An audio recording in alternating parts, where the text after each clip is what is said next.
Hello, everybody, and welcome again to Nerd to the Third Power, your one-stop shop for all things nerdy and awesome. I'm your host and master of ceremonies, Dr. Gonzo.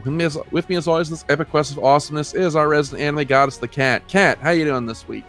I'm okay. I've been trying to fight off what I think is another case of bronchitis, so I'm trying real hard not to have bronchitis right now. That's my normal state of being, though, for real. just a continuous long war against you and bronchitis.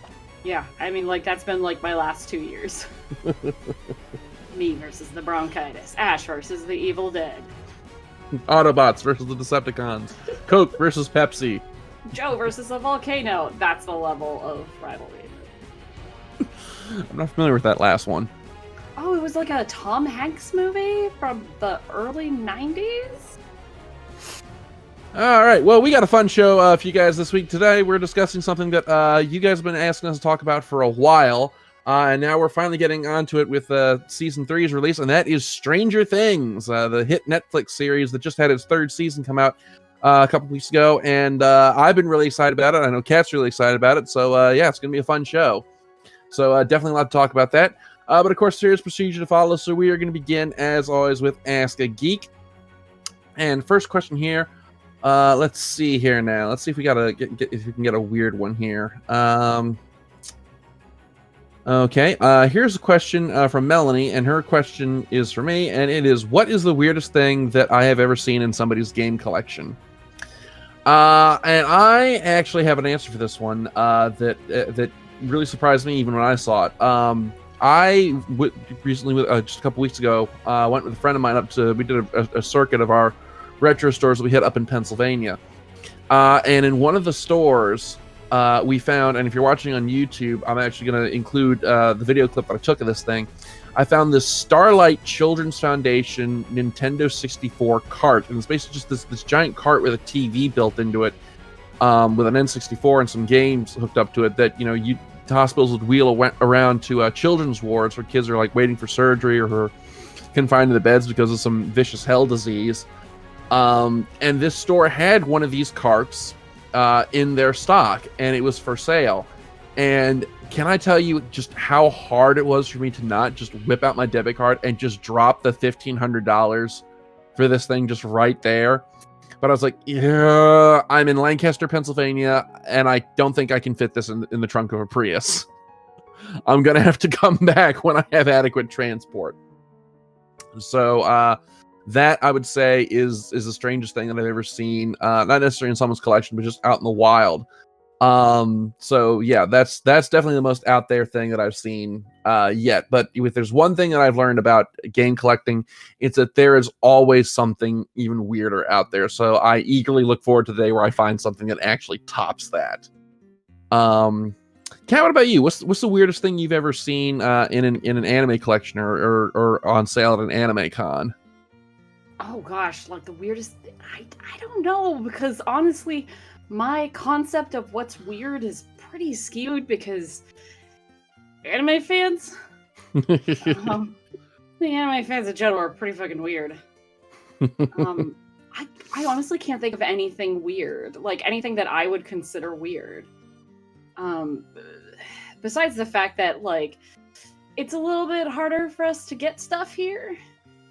Like, our like legal merchandise options in this country are very small compared to, like, say, like if you were in Japan. I probably saw some weird shit in Japan. If I could just rack my brain for long enough. I know they have really weird merch there. Like I'll say this. There are some weird merch opportunities in Japan, stuff that I haven't seen personally, but I know exists, are like when they do like One Piece is being used as in an advertising campaign for like Gillette razors or something like that. And you're just like, what does this have to do with anything? What does this have to do with anything? So you get some random item, just any old normal item, and then it's got an anime character on it, and you're like, why? When I lived in Japan, they had a thing going on with the the local sports team, and by that I mean one of the most important baseball teams in the country, was the Hanshin Tigers, and they just had like a Coke bottle or something, and then if you bought it, you would get like a Hanshin Tigers like phone charm. I was like, why? I mean, like, really, but these things don't really necessarily go with each other. I mean, I guess I get it, but still, it's just like you get some weird combinations there. That actually makes me think of something in the gaming side of things. Are you familiar with the Dia Hawks? No. They're a Japanese sports team. Well, they had a tie-in with Nintendo, and Nintendo actually produced a line of special edition Dia Hawks branded Nintendo 64 consoles that are actually pretty highly sought after here on our side of the pond. Interesting. They were like these bright orange translucent consoles. If you want to know something really weird that I have seen for sale is, because Hello Kitty's a thing. We all know Hello Kitty. We all know Kitty Jen. Mm-hmm. Hello Kitty is just a merchandising thing. I mean, I think I know where you're going with this. Yeah, so a couple of years ago, Hello Kitty did a crossover with Kiss, the band. So they released a bunch of merch with like Hello Kitty characters with the Kiss hair and the Kiss makeup, and like it was so strange. It just made me go, what was Kiss thinking? I get what Hello Kitty was thinking. Like, was Kiss like, oh yeah, we love Hello Kitty?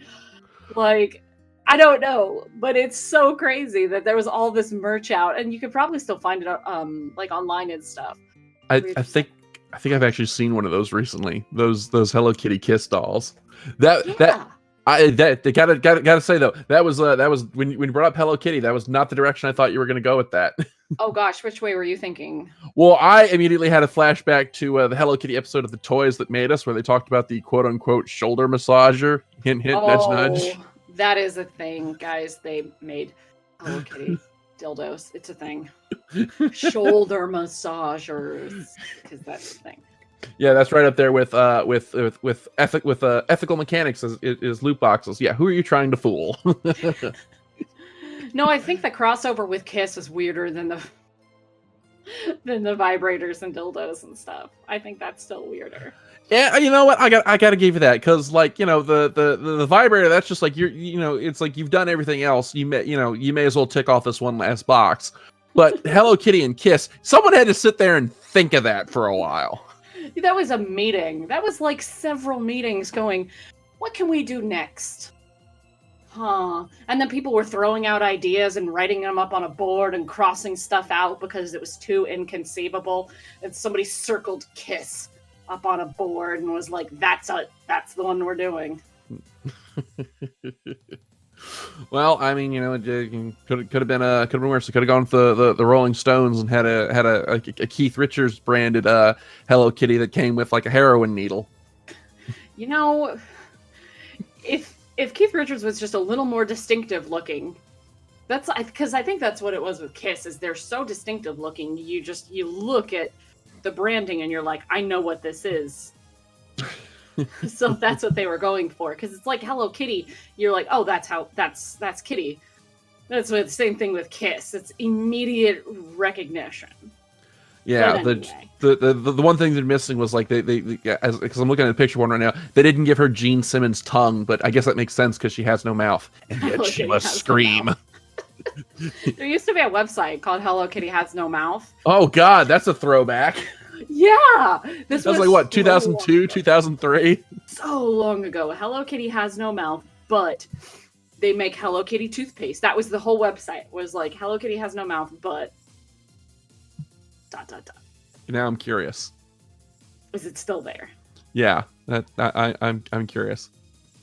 I'm googling it and I don't see nope. It just brings me because but I remember that Hello Kitty Has No Mouth. Oh no, wait! Yes, it is. Yes, it is. It's still here. Oh my God, guys, we have made an archaeological discovery. Well, I don't see anything about the toothpaste, but I see like the original meme page where it's got like Hello Kitty has no mouth, but she must scream. That is why her head is so big. Hello Kitty has no mouth, yet she speaks the truth. Hello Kitty has no mouth, so where has all the pores gone? I'm going to include the link to this underneath the feed. This is like legit internet history here. This is yeah, this is so old. This is stuff like we were joking about, like, yeah, probably like 15 years ago. oh, older than that. Copyright 1998. Jesus fucking Christ. Yeah, but we This didn't know each website's other older. in 1998. This But still, this is stuff like Gonzo and I joked about when we were in college together many moons ago. this website could vote. This website could go to war and die for its country.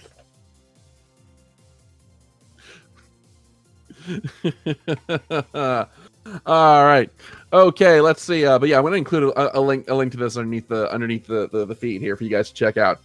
And let's see here now. Next question here. Here is a question from Danny, and it's a question for Skyblaze. So that one's going to have to wait. Let's see here now. Oh, here's one that is nice and topical. Here's one from Peter, and his question is: what are our thoughts on the live action, which I kind of have to bite back a retort on this, the live action Lion King film that just came out? To which I say, I have no plans on seeing this movie, but like everything I've seen, every shot I've seen from this movie, it looks like they hired the color coordinator from the Call of Duty games, because everything is just brown. So much brown. No color, but brown. I have thoughts on it. My thoughts aren't wholly negative. I think that it's probably fine. It's probably fine. I've heard the soundtrack's really good. I've seen a lot of people saying, "Oh my gosh, I just started crying as soon as the first song came up." And I'm like, that's your nostalgia talking. What about your analysis? I don't have really strong feelings one way or the other. I don't plan on seeing it in theaters because I don't want to give my money to Disney for this. I don't want Disney to keep making live action versions of things that are fine. Things are fine exactly the way they are. Like, there's a reason why we make animated films to begin with. We make animated films to do the things that live action films can't. And like, as soon as we start making all of those things into live action films, it loses something. And it's hard to say exactly what it loses, but in the Lion King's case, we know that it loses all of those wonderful facial expressions and like the appearances of the characters being very distinctive. There's just that bit that's lost. That is why they made it a cartoon in the first place. So I don't want to support. I've seen like one. I saw Beauty and the Beast because Beauty and the Beast is my favorite Disney film, like, period. And you know what? That one at least did some new things with the source material. Like, Yeah, it wasn't much, but it was there. And that one, it made sense. There's been so many different adaptations of Beauty and the Beast, you know, like not just Disney, but other versions. You know, it's not inconceivable for them to do a live action version. There was, you know, like it did its own thing and it's fine. And, you know, like, I didn't see Cinderella because there's already been a million live action versions of Cinderella. I don't give a shit about Maleficent. You can't make me give a shit about Maleficent. So I do want to see Aladdin. I haven't had the chance. Because that one I think will translate better to being live action. I just haven't gotten around to it yet. But on the whole, like, I'm not like Dumbo, never watching it. There's just so many of them where it's like, it doesn't add anything new. First off, it doesn't add anything new to that property. Like, you're not doing something different with it or particularly unique, but also you're not adding anything new to film. Like, you're not doing anything new or groundbreaking or interesting, you know? Like, not every film has to do that. But I think if you're gonna make money on something twice, you should probably just, you know, vary it up a little bit. And from what I understand, like, Lion King just doesn't really do that. Yeah, I just and there's also there's literally no point of animating a realistic, because it's not live action, it's just a realistic version of the Lion King. There's just no point It is already animated, and now you're just animating it to look real. It was Yeah. fine. Leave it alone. That's the one thing that sets me off is people who call this a live action film. It's like, no, it isn't. There are no human actors in this film whatsoever. It is still animated. Voice actors, but nevertheless, and that's a thing. You know, voice acting is it's a legitimate thing. Well, no, I'm not saying it's not legitimate, but it's like there's no human characters. It's all CGI. It's all CGI animals. It's all CGI backgrounds. It's a CGI movie that makes it animated. It's not live action, and I want to clothesline anybody who calls The Lion King a live action film. I have really had very passionate fights with my sister about this. There's no other way to distinguish them other than to say one is live action or like old and new. That's the only other way you could say it. You know, I could deal with old and new, but if we go by the logic that the new Lion King is live action, then by that logic, so was Dinosaur. Ugh. Everybody's been saying live action in quotation marks. That's the way I've seen it. I haven't seen anybody who actually thinks it's live action. But it's just there's some properties that you can just leave the fuck alone. And I've heard some people say that they're doing all these remakes to hold on to licenses.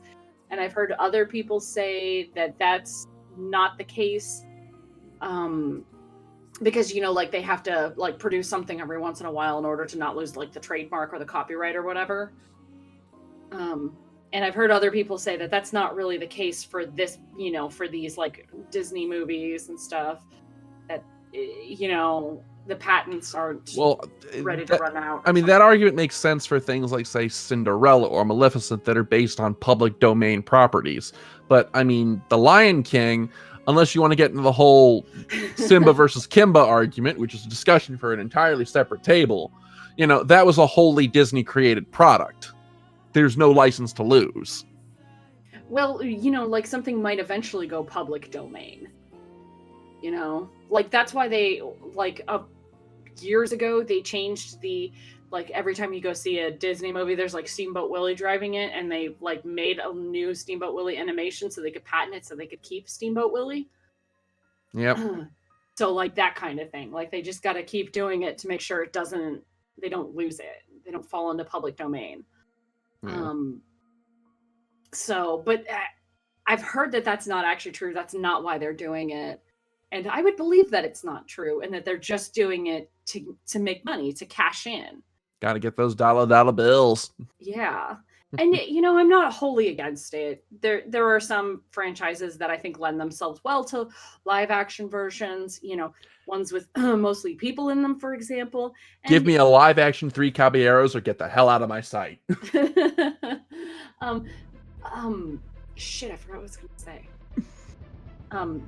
But it does, you know, there is the opportunity to bring, you know, this franchise to a new generation. But with the release, the impending release of the Disney Plus or whatever they're calling their streaming service, the things that were previously unobtainable, like vaulted movies, are no longer going to be a thing.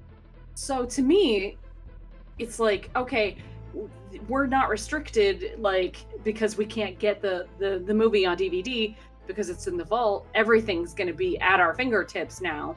So we don't really need to keep remaking a bunch of shit because we'll have the original thing right there.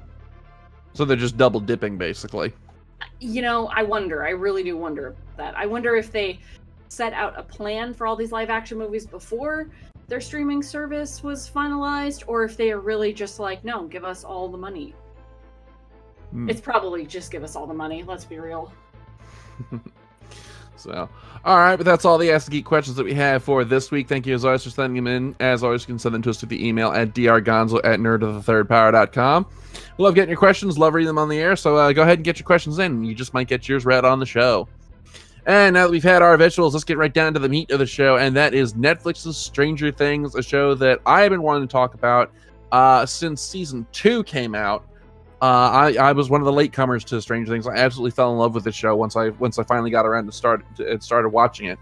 And so season 3 came out a couple weeks ago. So we're going to go ahead and talk about our general, kind of just our general thoughts on the show as a whole, and then break down season 3. So, Kat, I think you were actually the first of us to actually discover Stranger Things. So let's start with you. What drew you to Stranger Things? What is it about Stranger Things that you enjoy so much? Well, first off, I need to state, if I didn't already mention this in a prior episode, that the very first episode of Stranger Things that I ever watched was like a week or two after it launched on Netflix, like season 1 launched on Netflix. And everybody was saying it was really good. And I didn't know anything about it except that it was like really 80s themed. And I was really, really sick one day, and I was like holding up on the couch, and it was like I was ready to go to bed, but I wasn't quite tired enough. And I'm like, let me put on this show that I actually have no interest in, really, and I'll just throw that on the TV and veg out for a little while. And then within 5 minutes, I'm like hyperventilating. I'm like, oh my God, this is so scary. Oh my God. Like, like I sat straight the fuck up at the first jump scare. I was like, why did I do this to myself? So you were legit hallucinating. It was pretty wild. It was a wild ride because I went in completely blind. I didn't know anything about it, so I didn't expect there to be like a monster right away. So that was fun, but I have been super hooked on it ever since. There's a lot of different things that make it so enjoyable. One, the nostalgia of everything being the 80s. Gonzo and I are 80s babies, so we were allowed to have nostalgia for the 80s, even though we were quite young during the 80s. So the nostalgia for quote unquote simpler times, but the running themes of Dungeons and Dragons in it is pretty entertaining. The clear homages to other science fiction elements, like there's homages to Close Encounters, Alien, like basically everything. Yeah, basically like every other frame of the series is an homage to some 80s show or film, if you know what you're looking for. Yeah, and it's all just so brilliantly executed. The fact that it's a really interesting show, and there's kids in it, but it's not 100% solely focused on kids or adults, that it breaks the character screen time down pretty equally. It's a very emotional series. Everything feels really raw in it. And the kids who are in it are just so talented. I mean, everybody's talented because Winona Ryder in there. It's a lot of really good stuff going on, and it's like a continual mystery, especially the first season of what's going to happen next, and it's really edge of your seat action, and that's why I love it.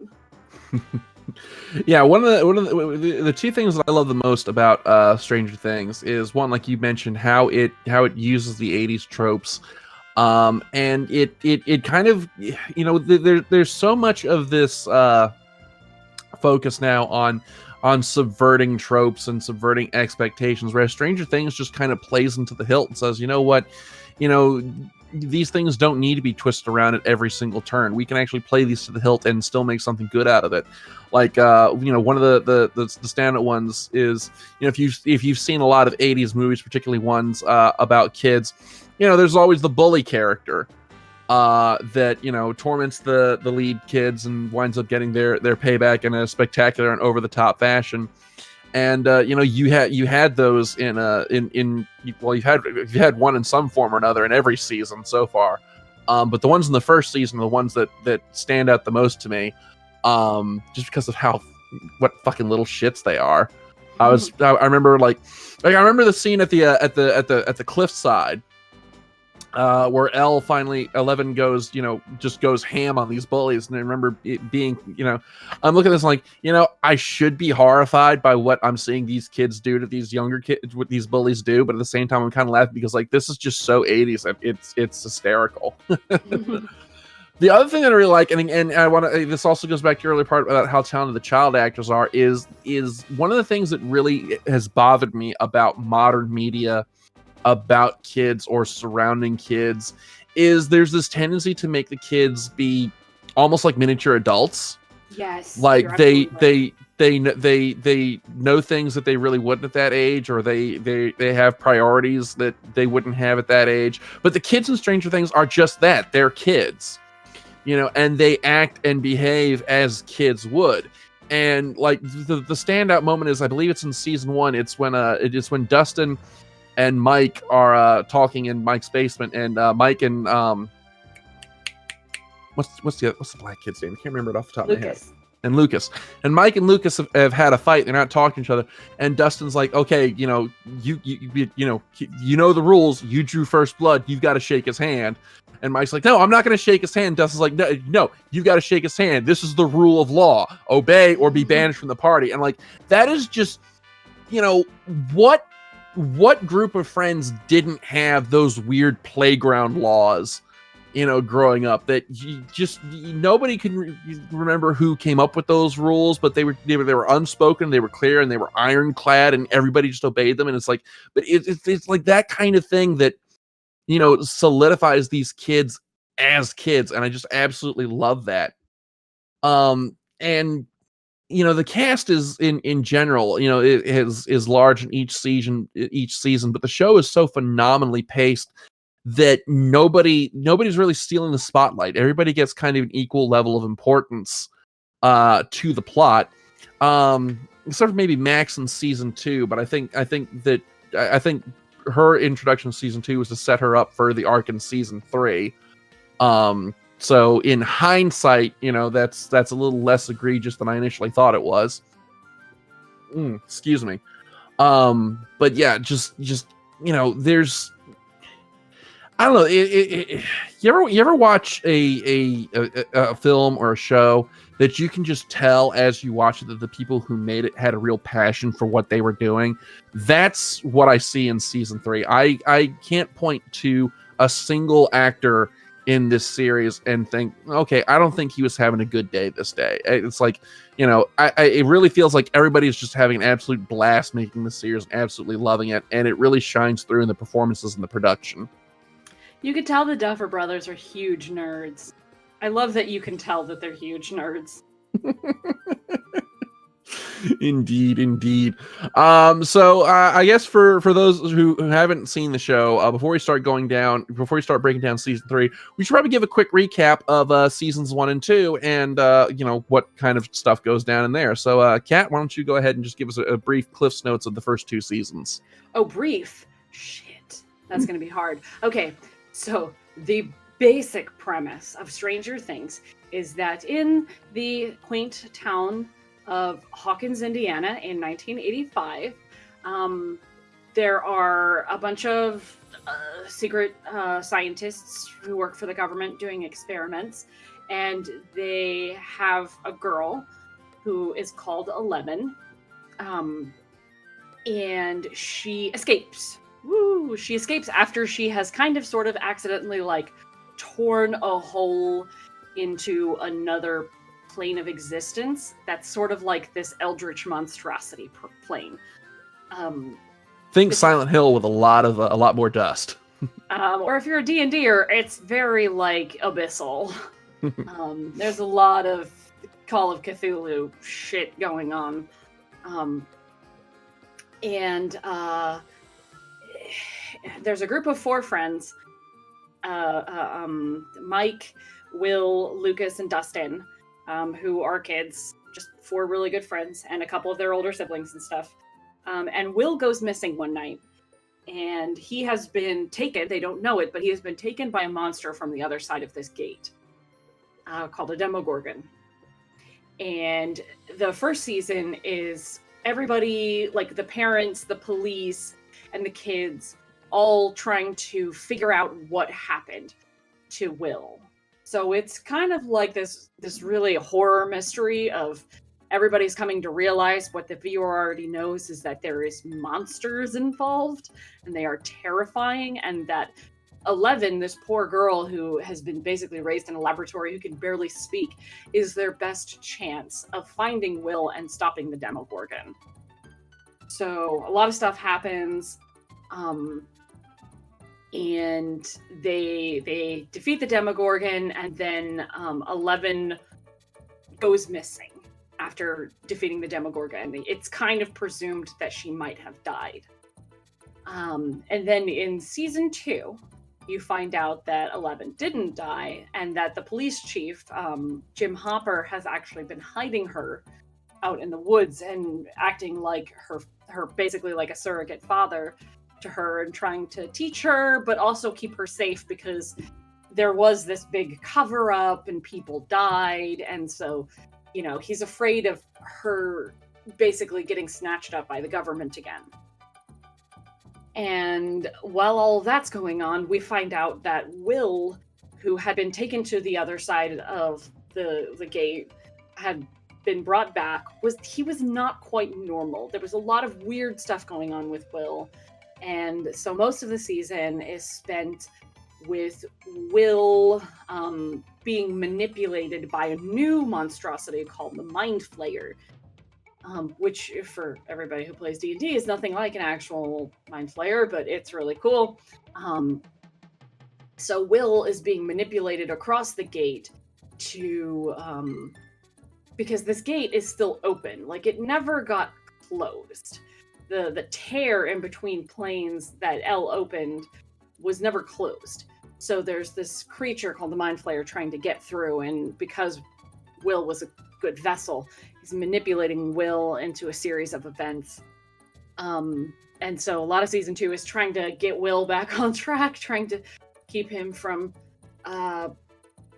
helping the Mind Flayer to destroy the world, and everybody finding out that Eleven's still alive, and it introduces some new characters, and we find out that Hopper is working with certain sections of the government, and a lot of bad stuff happens. It is very brutal. Dustin gets a Demogorgon dog creature thing.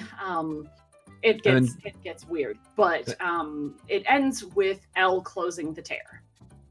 And then we also have to give brief mention to Sean Astin as Bob Newby, who is just the sweetest and most tries his absolute hardest to be a good stepdad, but dies horribly in I think the second to last episode.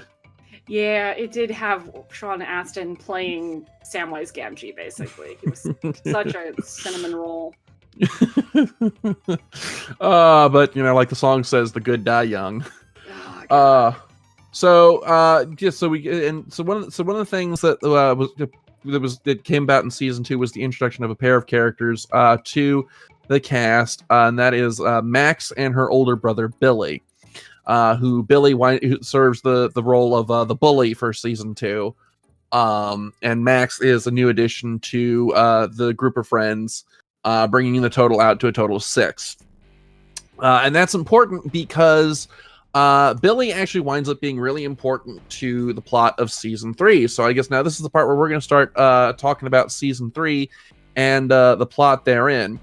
So season 3 kicks off, I want to say maybe like a year. I think it's the summer immediately following season 2, or maybe a year or so afterwards. Life has pretty much gotten back to normal. Mike and Eleven are actually dating. If that's what you want to call sitting in the room at Hopper's house and furiously making out while Hopper tries desperately to keep the door open to watch them.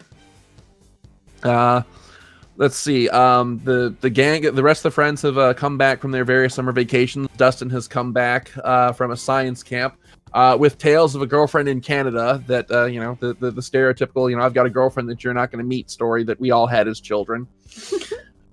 And there's an overall theme of people growing up and how there's this fear that this gang of friends is going to wind up growing apart, because poor Will, who's had the absolute shit beat out of him over the last 2 seasons, he just wants nothing more than just sit down and play a game of goddamn Dungeons and Dragons. But everything going on around him, he doesn't get his wish, and I felt bad for him. Will needs a break. Yeah. Poor Will. Well, it turns out that there is actually, of all things, Russians, a group of Russians who have made a base underground in Hawkins. And because, you just can't leave well enough alone, they're trying to reopen the tear into the Upside Down, as it's called, And the Mind Flayer gets its chance to basically go, okay, round 2. So it winds up possessing Billy and uses him as this vessel to build this army. We later find out specifically to strike at 11 because it has figured out that she was the one who closed the gate on it, and it has basically it's basically become hell-bent on killing her. Another plot thread that runs throughout this season is this new mall that was built, the Starcourt Mall. And that storyline centers specifically on the ice cream shop Scoops Ahoy and its workers. Let me see here now. I got a cast list here. Let me pull it up here. Robin. Yeah. What was the dude's name though? Steve Harrington. With Robin, who's a new character this season, and Steve, who's been around since season 1. And Steve, over the course of season 2, he came to be real good friends with Dustin. So when Dustin comes back from science camp, he's brought this radio tower that he's built, because that's just what you did in the 80s as a smart kid. You built your own ham radio. And he winds up intercepting a Russian transmission, which he takes to Steve and Robin at Scoops Ahoy. And they wind up because that's what you do. And they wind up translating it and discovering this secret Russian base underneath the mall. Because if you're going to build a secret Russian base in the middle of the Cold War, what better place than underneath a mall? Because it just makes so much sense. And so they wind up discovering this underground base and infiltrating it with the help of Lucas's sister. So that's that plot thread. The other plot thread the third plot thread concerns Hopper and Joyce, who this is what I think is the weakest start as far as plot points go. Basically, Joyce is worried that her magnets don't work and thinks that there's something hinky going on. And poor Hopper, he's just like, look, I just want to grab dinner and have a normal life, but this bullshit keeps happening. And they wind up stumbling across the Russian subplot and abducting a Russian scientist. They're chased by Mr. Not a Terminator throughout the whole series. He's totally the Terminator. Mr. Bargain Bin Arnold Schwarzenegger. And it all finally culminates. There's a fourth plot thread that's actually going through, and that involves Mike's. Is it Mike or is it Will's older brother? No, Will's older brother. God, so many characters. I can't keep track of them. Will's older brother John, and his friend, Jonathan Byers. Oh, Jonathan. Yeah, they never call him John. Okay, all right. Well, then, okay. Jonathan, that's what I'm talking about. Jonathan and Karen, who are working for a newspaper as interns, and they kind of stumble across the Mind Flayer's plot to possess people, and it all culminates in this huge throwdown fight at the mall against basically the avatar of the Mind Flayer, who's been using these possessed people and actually reducing them to this goo that it's using to constitute its physical form within our reality. There's teenage drama, lots of angst, lots of shouting, lots of Russian conspiracy Cold War era stuff, and it's just a good rollicking time all around. And there's also some really brilliant fucking jokes. At one point, Dustin sings the never-ending story, completely apropos of nothing, in the middle of what could possibly be the end of the world, and it somehow fucking works because this is the 80s and we were just all on all the drugs back then. So let's just start breaking this down into its component parts. So, Kat, what did you think of the story and plotting of season 3? Well, I rather enjoyed all of it, the story and everything. It seems apropos of the 80s and also relevant to modern times to have Russia be the bad guys. There's very little more 80s than a Cold War kind of vibe than having the Russians come and just fuck up what little piece you've managed to find. So I liked that they were able to keep the same, they weren't looking around for a new monster. Basically, they used season 2's monster. So there wasn't like an escalation issue, or anything like that. We're not suddenly, this isn't Supernatural, they're not like, okay, we did a monster and then we did a bigger monster and now we have to do the devil, nothing like that. So they're staying with like the same theme and the same like brand of villains, basically. Very, very interesting how they can keep coming back to the same thing. The same, okay, here's a gate and now there's a monster. Like, they're doing the same thing but keeping it fresh and fun. Yeah. Because one of my worries going into this was like, okay, how are they going to justify opening the gate again? Because like at the end of season 2, I mean, the whole government the whole government lab had pretty much been pretty definitively shut down. So it's like, okay, how are they gonna go back to that? Yeah, and I like that they did go back to that rather than coming up with something new. They're keeping us in a familiar territory with something that's incredibly alien, if that makes sense. Yeah. I liked how the basically how the Mind Flayer basically plotted out its plan. I really like the fact that it wasn't, because the Demogorgon and the Demodogs in the first 2 seasons were very much, I mean, they were monsters, but they were very bestial. Whereas the Mind Flayer, it's made very clear throughout the season that, yeah, it's an eldritch abomination, but it's a thinking one. It's one that has a plan and it knows what it wants to do and how it's going to pull it off. And I also really like that it just on a personal note, I really like that it used Billy as its avatar. Because I absolutely fucking hated his ass in season 2, and then season 3 rolls around and it's like, oh good, I have an excuse to want to see him dead. Yes, and then in true Stranger Things fashion, it just sort of is like, hey, remember how you hate this guy? Now you're gonna feel really sorry for him. Yeah. And another thing that one of the things I really enjoyed about the stories of this season, is how one of the great things about the show is how all the different plots and character threads weave in and out of each other, and build on each other. So one of the plot threads that is running through this season is, Mike, of course, like you said, Mike and Eleven have started dating, with air quotes. And when early in the season, Hopper has, gotten kind of a little uncomfortable. He doesn't want his little girl, growing up too fast. So he basically does the overprotective dad bit and scares Mike into kind of backing off. But of course, because he's, a preteen kid, he doesn't really know how to articulate to 11 that, hey, your dad scares the hell out of me. And it winds up causing this sort of misunderstanding, and they wind up breaking up. And it's again, it goes back to how these are kids that are actually kids, and they act like kids. So there's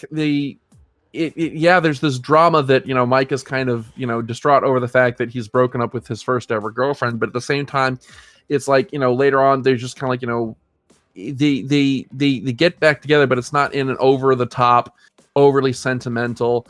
I love you forever and I'm meant to be together. It's just kind of like, look, this is what happened and this is what I was trying to do and I'm sorry. Would you like an M&M? The season 3 knows the show as a whole, but season 3 especially, it knows when to be low key, and it also knows when to be over the top. And I love that it kept it kept a lot of the top stuff for the monsters and the Russians, and it let the kids still be kids, and I absolutely enjoyed that. If that makes any sense. I feel like I'm rambling a lot tonight. Oh no, it really did, and yes, we're both rambling. It's fine. But like I said, and again, everything felt like it had a purpose in this season. The one thing that I didn't like about this season had to deal with the relationship between Hopper and Joyce, and that's that, like, throughout this whole season, they just will not stop giving each other shit. And I'm just like, when the journalist guy finally has his blow up at them in the car, he's like, oh God, just screw and get it over with. I was finally just like, yes, finally, just you do something, just like quit fucking screaming at each other throughout the whole thing. Because it was funny for the first few episodes, but I thought that they were going to finally put it to bed in that scene in the mayor's house where Hopper's like, okay, I want you to forget about sales and come work for me at the police department. But then they just started up again. And I'm just like, oh God, I'm just so sick of seeing these two fight. Like, can we just like put our shit aside for 1 minute here, please? I didn't mind that. The part that drove me nuts was Lucas's little Erica. Yeah. Gets roped into going into the Russian base. Mm-hmm. She's the only one small enough who could fit in the air ducts, because first off, they are shitty kids. Like, they are like willing to throw themselves in danger and endanger their friends. But like, I don't think realistically Robin would let Erica do this. Like, I just don't see that as being realistic. So like, I just can't wrap my mind around why she was there. But she didn't really serve that much of a purpose. She was really obnoxious most of the time. Now, I did watch the whole thing twice because I watched it, like I binged it, and then I rewatched it with my roommate. And I didn't mind Erica as much the second watch through. But like, generally, I find her almost... It's just like, nobody likes a sassy child who's their only thing is that they're sassy. Yeah. Although like, it did lead... She's sassy and arrogant and never learned, and that's the problem. Yeah. Although it did lead to an epic verbal beatdown from Lucas about the fact that she's actually a nerd. From Dustin. Not Lucas. Yeah, Dustin. Yeah, but it's like, I'm not a nerd. No, you are. Here's why. And he uses mathematics and My Little Pony to prove his point. I absolutely love that. That was pretty good. So a character that I had a problem with was the abducted Russian scientist. No, Alexei. Yeah, Alexei, that was his name, or at least the name they gave him. Because I kind of felt like he was... I don't know. I feel like he didn't really add anything except he was just there to be a burden. So he was there for you to fall in love with so that they could just kill him. Yeah, well. So that was the one character that I just really didn't jive with was Alexei. I loved Alexei. He was so funny. Because he's a little bit right and a little bit wrong.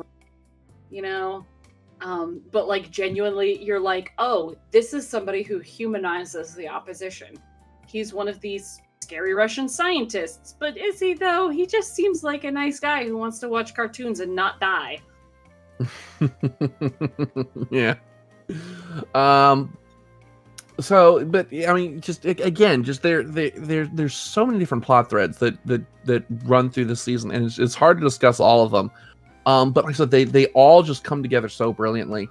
And I liked that we finally got to see, like I mentioned in season 2 when Max was introduced, she was just kind of there and didn't really serve a greater purpose. And I like that we got to see her actually be a more active participant in the party's antics.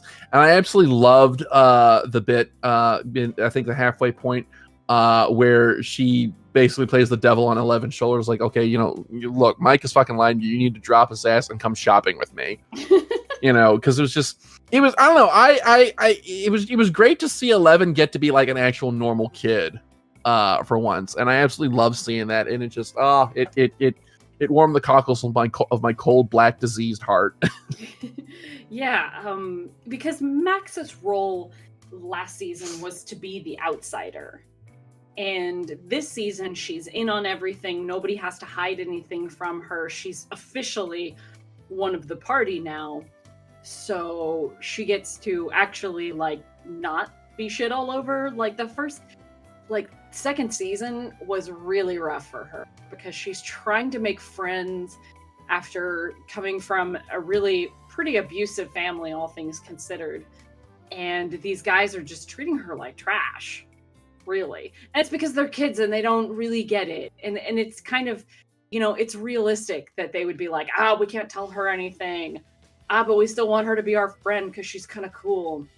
And now that she's in on everything, Max can actually like come out and do stuff and be part of the conversation, but she also represents, she's in it, but she's less traumatized by it. I think it's not as defining for her because she has all of her family issues that are her primary trauma.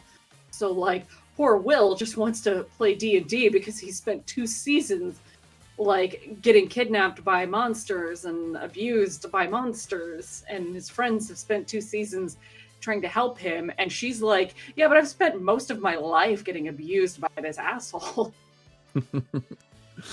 Going on to Will, I did like that they actually did something with him this season, as opposed to just because even though the poor boy he just wants to play some Dungeons and Dragons and just put all this shit behind him, like he actually gets to be useful and contribute because he basically serves as the radar for the Mind Flayer and its antics. He just goes like, hey, look, every time it's nearby, I get these goose pimples up my neck, and that's I'm the monster detector, and it's like, yay, I get to actually do stuff.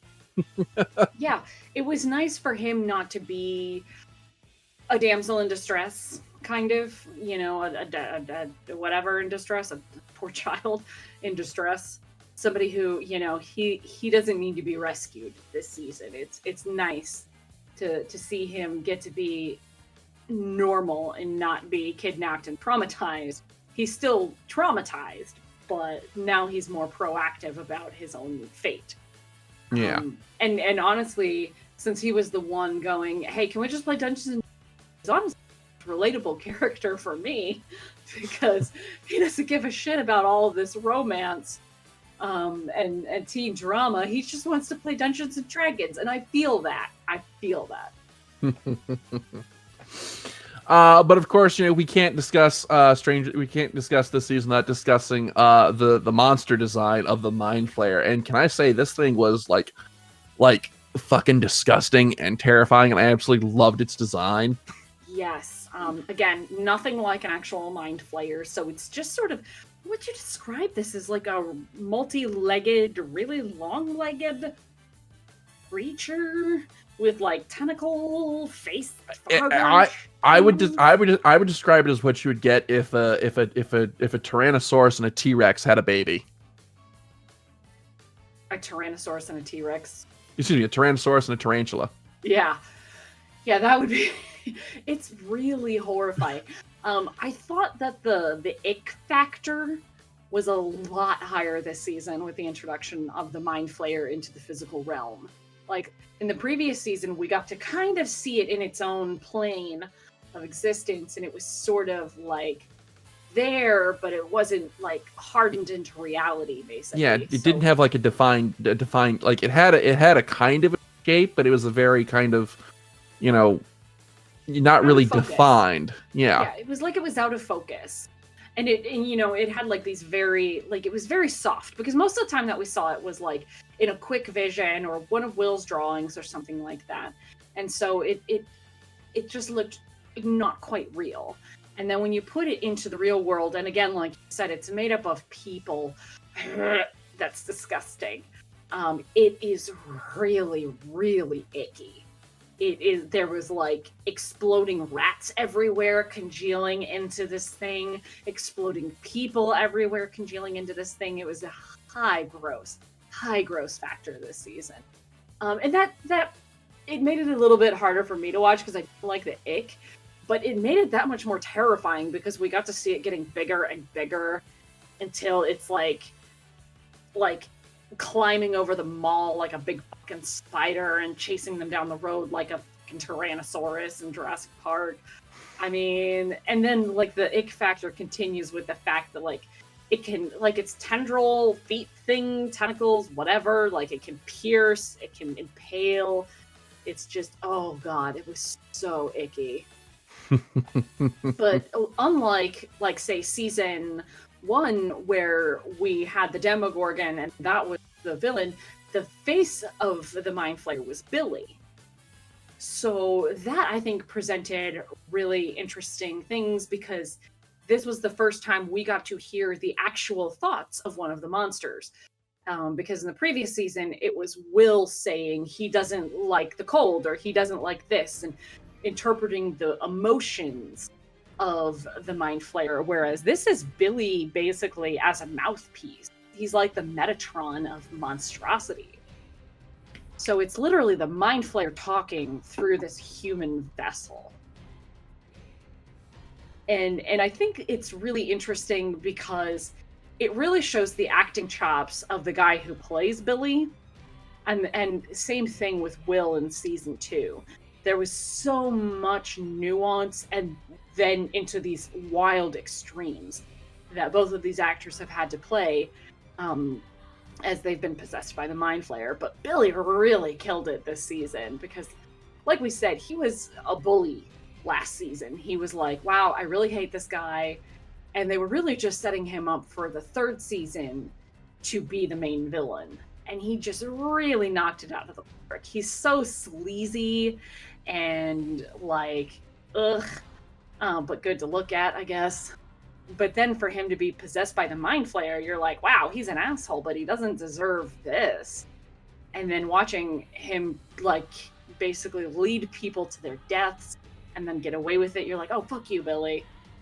And then you get that wonderful flashback that 11 sees of him in his mind when he was a kid with his mom. And you're like, oh, god damn, I actually feel bad for him. And they had set him up as like a tragic villain pretty early on because it's clear he doesn't want to be under the sway of the Mind Flayer, but he doesn't really have any say in it. It's beyond his power. Like, there's nobody except 11 who can contend with the Mind Flayer. So, like, Billy was... And even that's not an even fight. I know! Like, the Mind Flayer is crazy powerful. Like, it took a village, basically, to stop it. Yeah, and the only reason that they were even able to stop it wasn't because of what they were doing to the Avatar directly, which they had to close the gate and cut off the connection. So... Yeah. And it has to be said, one of the things that's made clear throughout this season is that this isn't just some mindless beast. This is a thinking creature, and it makes it pretty clear it's after 11. It knows that she's been the thing standing in its way, and it wants her dead. So, and that just ramps up the horror because it's like, okay, you know, yeah, the Demogorgon and the Demodogs, yeah, they're monsters and they kill people, but I mean they're kind of just doing what they do, you know, monster's gonna monster. This is a thing that specifically wants you dead, and that's what makes it even more pants-shittingly terrifying. Yeah, the previous 2 seasons were like, these are monsters. This season it was like they literally came out and said, hey, it's personal this time, this is all for you, 11. Like, oh no, because if and when they do the next season, like, imagine how much worse that's gonna be. Oh my god, I'm scared just thinking about it. So, what were some standout moments for you this season? What were some moments that you really enjoyed? Gosh, there were so many because for any complaints that we have about characters we didn't care for or plot lines we didn't care for, doesn't matter. We're still so good. Like, even the characters I like the least still had great moments. I'd say some of my favorite moments were with Steve and Robin when they get drugged up by the Russians and they're just like laughing over their impending death. And and then later when they're coming off of the high and he's basically later confessing that he's in love with her, and she has to come to terms with, okay, he's in love with me, but I'm definitely a lesbian, and like that coming out story, like both of them being so brave, really. They're being emotionally brave with one another, I thought was really, really well done. And gosh, we have to talk about the final episode. Where we finally get to meet Susie. And Susie is Dustin's girlfriend in Canada. girlfriend in Canada. She's his camp girlfriend who lives in Utah, and they're supposed to talk, and they've tried to get her to come on the radio, and everybody says Susie's fake. And everybody doubts him so much that you're watching it going, Susie is definitely real. And so at the last minute, they need some help. And Dustin's like, I know, we'll talk to Susie. And Susie turns out to absolutely be real, but she won't tell Dustin the information that she needs until he sings the theme song to the never-ending story. And they have this beautiful duet in the middle of the climax of the show. For context, as this is going on, you have Hopper and Joyce in the base, in the Russian, sneaking into the Russian base with soldiers chasing after them. You have the Mind Flayer's avatar chasing after the 11 and the rest of the gang in a car, and all this crazy shit going down. And they're on this radio that they've been talking to each other through walkie-talkies, and everyone is listening to this conversation between Dustin and his girlfriend and hearing this song, and everyone just gets this look on their face like, oh my god, this is really happening. I'm going to die, and the last thing I'm going to hear is fucking Lamal. And the best part about it is that both of the actors, Dustin's and Susie actors, can sing so well. Like they've both performed on Broadway in singing roles. Like they're both so good. So it just kind of comes out of nowhere. You're like, is this really happening? No, why are they so good? This is ridiculous. And I don't know a single person who watched Stranger Things 3rd season without having that fucking song stuck in their head for like at least 8 days. It's so crazy. I mean, like, I've seen some pretty wild, like, hey, this is the season finale, and then that happens. You have shattered my expectations for all other season finales, because they didn't just like take the train off the tracks. They like stopped a car full on, treads of tracks in the dirt, and you're just like, what the fuck is happening?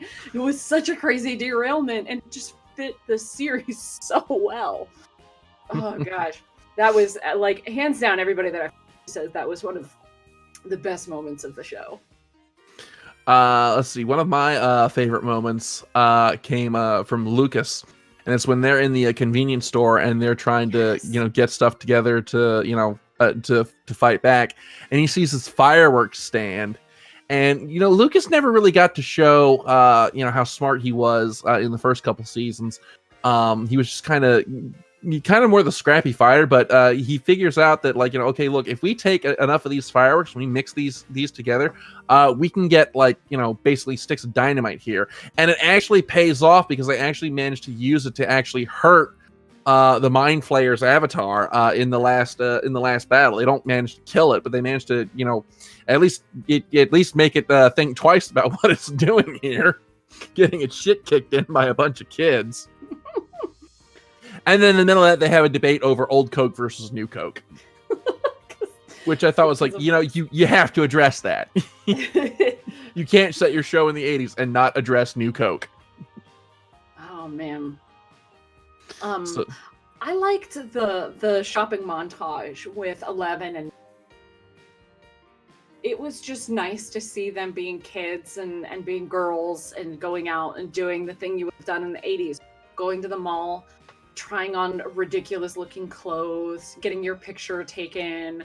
Like it was like the first or second episode or something, maybe the second episode, but it really was just like normality, 80s normality, but nevertheless normality. Yeah. So but of course good things. There was a lot of good moments, guys. Yeah. But of course, elephant in the room, just as we had Bob Newby bite it in season 2, we have to have our tragic death this season. And Hopper's the one who drew the short straw this time around. And man, the thing is, his death itself didn't really get to me. But man, when they read his letter at the end of the episode, I was just, oh God, I got broken in half. Yeah. That was really, really tough because Hopper's thing happened so fast. He didn't get like a dramatic on-screen death like Bob did. It was just he was there and then he was gone, and you piece together this is what they knew would happen if he stood there. He was going to get lasered, and then he was gone, and you're like, did they just fucking kill Hopper? And they kept the camera there a couple of times for a little bit long because they were psyching us out into thinking that he was going to have a dramatic last minute pop up, like he was going to, pull himself up over the edge or something, and he would have been fine. But they tricked us, and it didn't happen. And so you're like, oh fuck, this is happening. Hop's gone. But what got to me before the letter was when everybody's reunited. And Joyce is hugging Will, and she looks over, and Eleven is searching for Hopper. She needs to go hug her dad because everybody else is hugging, and he's not there. And they make that eye contact. And Joyce says it with her eye contact, and 11 breaks down. And that's when I started crying, and then I didn't stop. Oh my gosh, because definitely in the reading of the letter, really, really, really emotional. Because he's, it's Hop's letter for like, hey, could you please, like, you're growing up too fast, give me this time, but make mistakes, and we're gonna fight, it's gonna be like this, but this is all part of growing up, and blah blah blah. And it was so emotional and so beautiful, and I don't know anybody who stayed right-eyed through that. It was really, really sad. And it's read throughout this montage of the Byerses basically packing up and getting ready to leave Hawkins. So in a way it's kind of Will kind of casting dark prophecy. He's afraid of the group splitting up, and that's pretty much what happens at the end of this season. Yeah, so. And I can't blame Joyce for wanting to move because 3 traumas is plenty. Yeah. Just get out of Hawkins. Let everything else be someone else's problem. The next time Hawkins gets haunted by monsters from another plane, let that be someone else's problem. But yeah, it really felt like the end of an era. Even though we know there's going to be another season and that they all have to get the band back together, it really felt like a really rounded whole ending. And then they got us a stinger. And I don't know. Some people missed the stinger because it was just far enough in the credits that they had already turned it off. Did you catch the stinger? I didn't see it, but I did read about it, so I know what happens. Okay, so the stinger, after everything, is, they're panning over to Russia, basically, and it's 2, like, Russian military-looking guys. I guess they're military-looking guys? I don't think they were scientists, but anyway, 2 Russian dudes. They're walking along, and they come to, like, a locked door, and one of them says to the other, no, not the American, and they go to another door and pull some Russian dude out and basically throw him into a cage, and then out comes a Demogorgon. And this raises so many questions, but the most important question is, who's fucking American? Who's the American? Is it Hopper? Is it Hopper? It fucking better be Hopper. Who knows? It could be Bob Newby. Oh my god. Well, we saw him die on screen, but there's always that, like, are we being tricked and given hope that is not there? Well, I mean, it would make sense because consider just how 80s this movie is. Now go back and think to 80s slasher films. How many times have we seen Michael Myers just eat it? How many times did they kill Jason Voorhees and they always came back for the next one? So yeah, but that would be an 80s thing for them to do, is for them to bring back Bob or Hopper. Yeah. So my thing is like, there's a lot of theory on how Hopper would have survived basically by going to the gate and coming out the other side somewhere like where the Russians have been trying to open a gate. And maybe that's how they got a Demogorgon. Unless they somehow like found a living demo dog or something, but that's like one of the prevailing theories. But what's interesting, while I do believe Stranger Things would troll us, and that's not Hopper, somebody asked actor David Harbour in an interview, so what's the future of Hopper in Stranger Things, and he said, "Well, did you see the credits?" And I'm like, oh. So I'm allowing myself some hope that somehow, some way, that's Hopper, and that he's alive, and that we'll have him back next season. Okay. So we're kind of running short on time here, so let's kind of start. Let the wild and basic speculations commence. What are some things you'd like to see in season 4 of Stranger Things? Well, Hopper for one. I'd like to see. So first off, whatever happens, it's probably going to be during the day, because the kids at the end were talking about getting back together Thanksgiving and then maybe Christmas. Mm-hmm. So they did Christmas one season, and this one was 4th of July, so maybe Thanksgiving will be the next one. But I think it sounded like maybe everybody was going to get back in Hawkins at Christmas. Maybe. We'll see.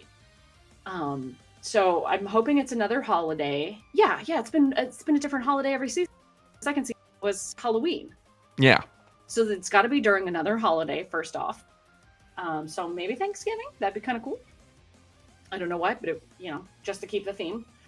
I need a Hopper to come back. Maybe like midway through the series, so that we start to forget our, and then boom, he comes in. That would be good. I'd like to see a new monster besides the Mind Flayer. I don't necessarily need escalation. I don't need a scarier, or I don't need a bigger monster than the Mind Flayer, but something new. Like maybe the Mind Flayer is tired of trying himself, so is going to send some really terrifying minions that we haven't seen before to try and take out Eleven and the gang.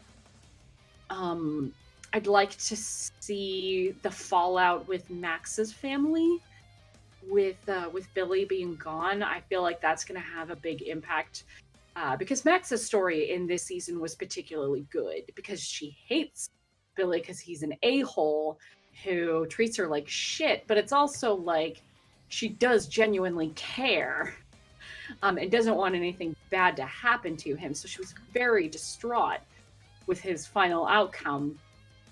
So I think it would have really interesting, if not just plain old horrible, repercussions on her family, with her stepdad being the primary abuser and everything. I'd like to see the next group. I'd like to see like Erica with a nerd group doing Dungeons and Dragons, because that torch was passed on to her. So maybe like not the next generation, but like maybe a new group of her friends who are all playing D&D now. That would be kind of nice. I definitely need more Robin. Whatever the hell Robin is doing with life, I'm 100% more. And more with Steve. Like, just whatever Steve is doing, I'm interested. I also care about Nancy and Jonathan, but less than Steve Harrington, because Steve is just the best. I'd like Nancy to get the fuck out of that town, I tell you what. Like, I'd like her to go become an ace reporter at some real paper in some real town. I'd feel bad if Nancy were continually trapped in this shitty town that she clearly doesn't want to be in anymore. Yeah. Yeah. I would like to see Lucas kind of get a little bit more time in the spotlight. He had some moments to shine in the season, but like I said, for the first couple seasons, he was just kind of the other friend. And he's had the least moments to really shine in this series. And I'd really like to see him take get a little bit more time in the spotlight, and maybe kind of see more of him and Max together, because it's kind of it's kind of just assumed that the two of them are actually spending time together. We don't get to actually see them. One of the things that I really kind of noticed over the season was, for all the talk about about Lucas and Max being together and dating, we never actually got to see them interact all that much this season. And Lucas was kind of like the wise sage who already knew anything about dating, despite the fact he'd only been doing it for like half a year. Yeah. So I'd kind of like to see more of Lucas and Max, and see them take a little bit more in the stage. And this is probably just wishful thinking on my part, but I would love to just see one moment where Will just like goes fucking ham on a monster. Just like where he's just like, you know what? I have had to deal with this shit for 3 years. I'm just gonna go nuts and just kick the shit out of some eldritch abomination. I would just love to see that. You know, like he just beats a Demogorgon to death with a pipe. Yeah, like what if he like started like learning martial arts or like goes to like firing ranges or just something for self-preservation in future seasons and nobody knows about it, so like just all of a sudden he's just like gets a gun, blam blam blam blam blam, and just shoots the next monstrosity that comes up to him, and they're like, what the fuck? All right, but that is all the time that we have for Power this week. So I think it's safe to say that we really enjoyed Stranger Things season 3, and it's definitely worth checking out. I think we're both in agreement on that. Oh yeah, so good. Yes. So Stranger Things, all 3 seasons currently available on Netflix. Pretty short series, all told. You could probably power through all seasons in a day if you really work at it. A weekend if you go at a more leisurely pace. But definitely worth checking out. And so with that is all the time that we have for Nerd of the Third Power this week. Thank you as always for tuning in. We will see you guys in 2 weeks. As always, I'm Dr. Gonzo. I'm the cat. We'll see you guys in 2 weeks. Taka, play us out.